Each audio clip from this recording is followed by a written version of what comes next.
اور میں تم مجھے بتاتے جاؤ تو میں ان کی صورت جو ہے بنا دوں گا اس کاغذ پر۔ اس نے ایسا ہی کیا، لوگ بتاتے گئے اور وہ صورت بناتا گیا، یہاں تک کہ اس نے ایک پوری صورت بنا لی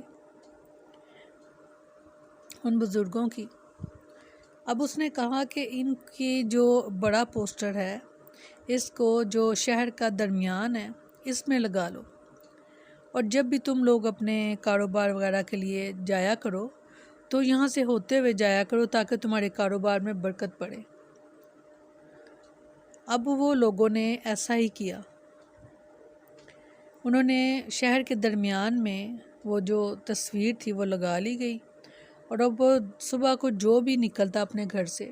پہلے اس جگہ پر پہنچتا، وہاں سے اپنے طور پر کہ برکت کے لیے وہاں ان کے لیے کوئی دعا وغیرہ پڑھتا اور دعائیں مانگتا، اور پھر وہاں سے اپنے کام کی طرف چلا جاتا۔ اب اگلا وار شیطان کا کیا تھا کہ وہ وہاں سے جو ہو کر لوگ گزرتے تو ان کے راستوں میں کھڑا ہو جاتا اور ان کو بہترین کاروبار جو تھا نفع بخش وہ ان کو دیتا، تاکہ ان کا ایمان اور توکل اس بات پر پکا ہو جائے کیونکہ ہم اس تصویر کے آگے سے گزر کر آئے ہیں تو لہٰذا ہمیں یہ برکت مل گئی ہے۔ ہوتے ہوتے یہ ایمان لوگوں کا اتنا مضبوط اور پکا اس بات پر ہو گیا کہ جب ہم اس تصویر کو دیکھ کر جاتے ہیں، وہاں پڑھ کر نکلتے ہیں تو ہمارے کام جو ہے وہ سنور جاتے ہیں۔ اب شہر کے کنارے پہ جو رہتا تھا کوئی شخص، اس نے کہا، اب اس کے دل میں اس نے ایک نیا خیال ڈالا، اس نے کہا کہ میں شہر کے کنارے سے آتا ہوں تو مجھے بہت مشکل لگتا ہے کہ میں اس جگہ پر آؤں اور پھر یہاں سے واپس اپنے کام وغیرہ کے لیے نکلوں، تو کیا ایسا ہو سکتا ہے کہ مجھے اپنے گھر میں رکھنے کے لیے کچھ اس طرح کی چیز مل جائے، مجھے یہاں آنے کے بجائے میں وہیں سے برکت کے لیے انہی کو دیکھ کر اور اپنے گھر سے نکلا کروں۔ شیطان انسان کی شکل میں تھا۔ جب بارش ہوئی تو وہ جو کاغذ تھا وہ بھیگ گیا، جس کی وجہ سے وہ تصویر وغیرہ جو تھی وہ خراب ہو گئی بلکہ مٹ گئی۔ اس نے کہا کہ اب ایسا کرو کہ مجھے ایک پتھر لا کر دو تاکہ میں تمہیں ایک ایسا بت تراش دوں کہ جو بارش کی وجہ سے خراب بھی نہیں ہوگا، کیونکہ وہ پتھر کا ہوگا بنا ہوا، اس لیے وہ خراب بھی نہیں ہوگا۔ اب اس کو ایک بڑا پتھر لا دیا گیا۔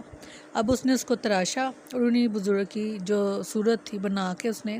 وہیں پر شہر کے درمیان میں رکھ دیا۔ اب ایک شخص نے کہا کہ مجھے بہت مشکل لگتا ہے کہ میں اپنے گھر سے پہلے یہاں آؤں، پھر یہاں سے، اس نے کہا اسی شیطان سے، کیونکہ وہ انسانی روپ میں تھا، ان کا خیر خواہ بن کر آیا تھا،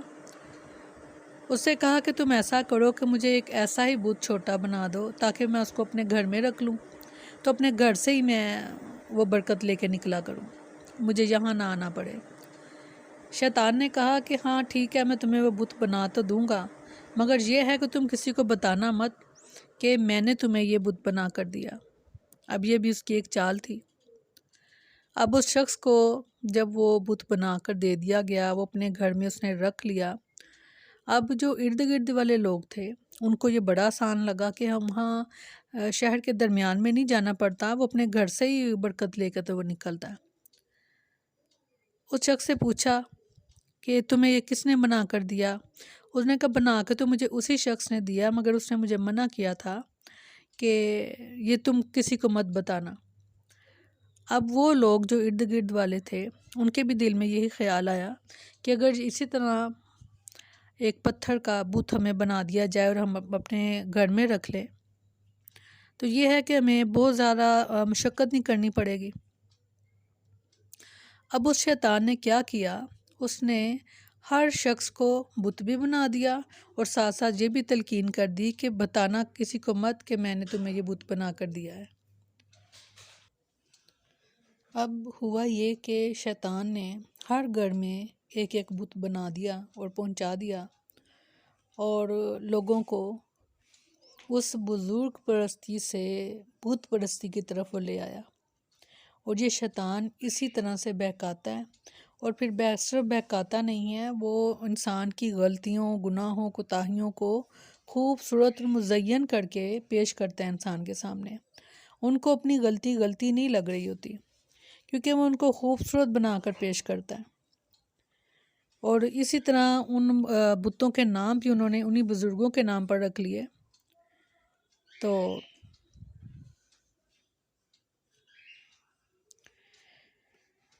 پھر اللہ تعالیٰ نے فرمایا کہ انداد سے میں ہر وہ چیز شامل ہے جو انسان کے دل پر مسلط ہو کر وہ مقام بنا لے جو اللہ تعالیٰ کا حق ہے، جیسا کہ سیدنا عبداللہ بن مسعود رضی اللہ عنہ سے روایت ہے کہ میں نے عرض کی، اے اللہ کے رسول، سب سے بڑا گناہ کون سا ہے؟ آپ نے فرمایا، یہ کہ تم کسی کو اللہ کا شریک بناؤ، حالانکہ اس نے تمہیں پیدا کیا مگر تم اس کی محبت کی جگہ کسی اور کو اللہ کی جگہ کسی اور کو وہ محبت جو ہے وہ دو۔ تو یعنی ایمان والے اللہ کی محبت اور اس کی رضا کو ہر دوسرے کی محبت اور رضا سے مقدم رکھتے ہیں۔ کسی دوسرے کی محبت ان کے دل میں یہ مقام حاصل نہیں کر سکتی کہ وہ اسے اللہ تعالیٰ کی محبت اور رضا پر قربان نہ کر سکیں، جیسا کہ اللہ تعالیٰ نے ارشاد فرمایا سورۃ توبہ میں،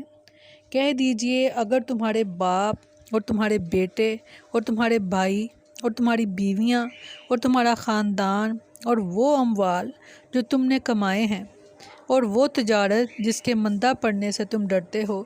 اور رہنے کے مکانات جنہیں تم پسند کرتے ہو تمہیں اللہ اور اس کے رسول اور اس کی راہ میں جہاد کرنے سے زیادہ محبوب ہیں، تو انتظار کرو یہاں تک کہ اللہ اپنا حکم لے آئے۔ اللہ نافرمان لوگوں کو ہدایت نہیں دیتا۔ سیدنا انس رضی اللہ عنہ سے بیان کرتے ہیں کہ رسول اللہ صلی اللہ علیہ وسلم نے فرمایا، 3 باتیں جس شخص میں ہوں گی اس نے ایمان کی مٹھاس پا لی۔ پہلی، اسے اللہ اور اس کے رسول ان کے ماسوا سے زیادہ محبوب ہوں، یعنی کوئی بھی محبت اللہ اور اس کے رسول کی محبت سے آگے نہ بڑھنے پائے۔ اور دوسرا، جب وہ کسی بندے سے محبت کرے تو صرف اللہ کے لیے محبت کرے۔ تیسرا، جب اسے اللہ کفر سے نجات دے دے تو پھر وہ کفر میں واپس جانے کو اتنا برا سمجھے جتنا آگ میں گرائے جانے کو۔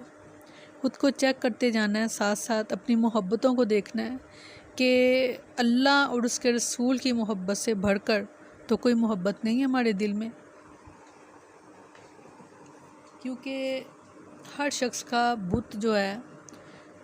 اگر وہ اللہ کو چھوڑ کر کسی دوسرے سے محبت کرتا ہے تو ہر کسی کا بت جو ہے وہ مختلف ہے۔ کسی کا بت اس کا شوق ہے، کسی کا بت اس کے گھر والے ہیں، کسی کا بت اس کا مال و اسباب ہے، کسی کا بت اس کا تجارت ہے، جس کے مندہ پڑنے سے اللہ تعالیٰ نے فرمایا کہ تم ڈرتے ہو۔ اور پھر ان کے لیے سزا یہ بتائی ہے کہ مشرکین کے لیے دھمکی ہے،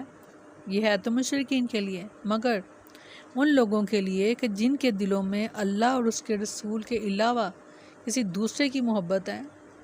وہ چاہے اپنے کسی بزرگ کی ہو، کسی کی بھی محبت اللہ اور اس کے رسول کی محبت سے آگے نہ ہو، کہ جب وہ ظالم عذاب کو اپنی آنکھوں سے دیکھ لیں گے اور اپنے آپ کو اس میں گرفتار پائیں گے، تب شاید انہیں یقین آئے گا کہ حاکمیت صرف اللہ کے لیے ہے اور آسمان اور زمین کے درمیان ایک تنکا بھی اس کی قوت اور تصرف سے خارج نہیں۔ بہت اہم موضوع ہے، بہت اہم باتیں ہیں۔ کوشش کروں گی انشاءاللہ کچھ وضاحت اگلے انشاءاللہ آیات کے ساتھ وقت کے ساتھ ساتھ ہوتی جائیں اپنے مقام پر۔ تھوڑا سا لیکچر آج لینتھی ہو گیا، مگر یہ ضروری تھا کچھ وضاحت جو ہے وہ کر دی جائے۔ اللہ تعالیٰ سے دعا ہے کہ اللہ تعالیٰ مجھے حق بات کہنے کی توفیق عطا فرمائے اور میری خاص مدد فرمائے، اور آپ کو اللہ تعالیٰ دین کو صحیح معنوں میں سمجھنے کی توفیق عطا فرمائے۔ آمین ثم آمین۔ سبحانک اللہم و بحمدک نشہد ان لا الہ الا انت نستغفرک و نتوب الیک۔ سبحان ربک رب العزت عما یصفون وسلام علی المرسلین والحمد للہ رب العالمین۔ السلام علیکم ورحمۃ اللہ وبرکاتہ۔